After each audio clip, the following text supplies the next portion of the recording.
کربلا کا امام آج بھی زندہ ہے، شان والے ہیں شان رکھتے ہیں، حوصلے آسمان رکھتے ہیں۔ اور ماشاءاللہ میرا بھی کھاتا کھل گیا۔ کیا بات چاچا جی آتے جاتے رہنا، اسے محبت بڑھتی ہے نا؟ تو کہتے ہیں کہ بادشاہ زندہ ہے نہ وزیر زندہ ہے، میرے نبی کے درگاہ ہر فقیر زندہ ہے، اور صبح زندہ ہے، شام زندہ ہے، آج بھی ان کا نام زندہ ہے۔ اور کتنے دجال مٹ گئے ہیں لوگوں، ارے کربلا کا امام آج بھی زندہ ہے، کربلا کا امام آج بھی زندہ ہے، اور شان والے ہیں شان رکھتے ہیں، حوصلے آسمان رکھتے ہیں۔ شان والے ہیں شان رکھتے ہیں، حوصلے آسمان رکھتے ہیں، اور مسلک حق کے واسطے لوگوں ہم ہتھیلی پہ جان رکھتے ہیں۔ سبحان اللہ، ہم ہتھیلی پہ جان رکھتے ہیں۔ اور ایک شاعر کا یوں فرماتے ہیں کہ نبی کے پسینے سے پھول بنتے ہیں، اور علی کے نقش قدم سے اصول بنتے ہیں۔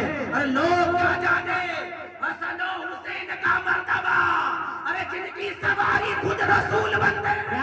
سبحان اللہ، سبحان اللہ، تکبیر، دونوں ہاتھ اٹھا کے دیے نعرہ تکبیر، اللہ اکبر، نعرہ رسالت، نعرہ رسالت، جشن عید میلاد النبی زندہ باد، صلی اللہ تعالی علیہ وسلم، جشن عید میلاد النبی صلی اللہ تعالی نبی کے پسینے سے پھول بنتے ہیں، اور علی کے نقش قدم سے اصول بنتے ہیں۔ اور لوگ کیا جانے حسن و حسین کا مرتبہ، کہ جن کی سواری خود رسول بنتے ہیں، سنانا رسول بنتے ہیں۔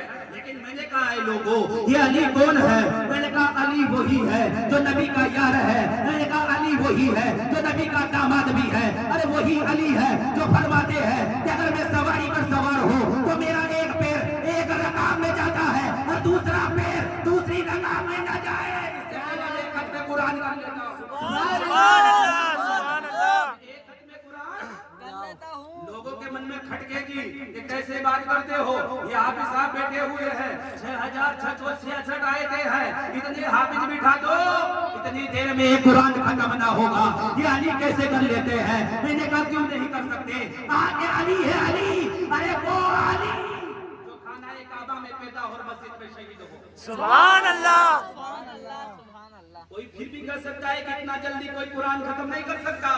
کہ گھوڑے پر سوار ہو، ایک پیر ایک رکاب میں، دوسرا پیر دوسری رکاب میں نہ جائے، اس سے پہلے ختم قرآن کر لیتا ہوں۔ مولا علی فرماتے ہیں کہ میں ختم قرآن کر لیتا ہوں، لیکن کوئی کر سکتا ہے کہ یہ کیسے ہو سکتا ہے؟ میں نے کہا ہے لوگوں کسی سے مت پوچھنا، بلکہ قرآن اٹھانا، یہ قرآن ہے قرآن، اسے پڑھ کر دیکھنا۔ اس میں ایک واقعہ بھی آیا ہے جسے حافظ قرآن جانتے ہیں، جسے تخت بلقیس کا واقعہ کہا جاتا ہے۔ میں نے کہا کہ لوگوں سنو، یہ تخت بلقیس کا واقعہ ہے، آپ نے بارہا سنا ہوگا۔ حضرت سلیمان علیہ السلام نے کہا تھا کہ لوگوں سنو کہ تم میں ایسا کوئی آدمی ہے کہ مرتا وہاں سے چلے، اس کے پہلے یہاں تک کہ بلقیس کو منگا لیا جائے۔ تو ایک جن کھڑا ہوا کہ سرکار میں منگا لوں گا۔ کہا کہ کیسے منگاؤ گے؟ کہا کہ محفل ختم نہ ہو اس سے پہلے منگا لوں گا۔ سبحان اللہ، محفل ختم نہ ہو اس سے پہلے منگا لوں گا۔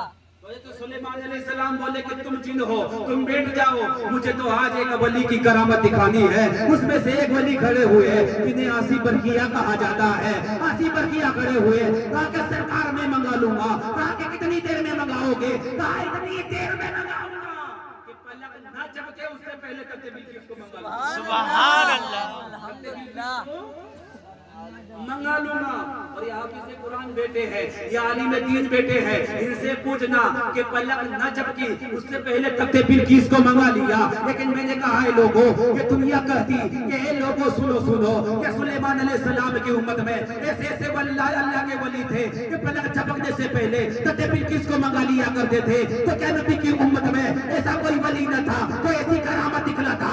تو مولا علی کھڑے ہوئے، کہا کہ سنو انہیں تو تخت بلقیس کو منگایا تھا، میں تخت بلقیس کو نہیں منگاؤں گا، بلکہ میں ایک پیر ایک رکاب میں جائے گا اور دوسرا پیر دوسری رکاب میں نہ جائے گا۔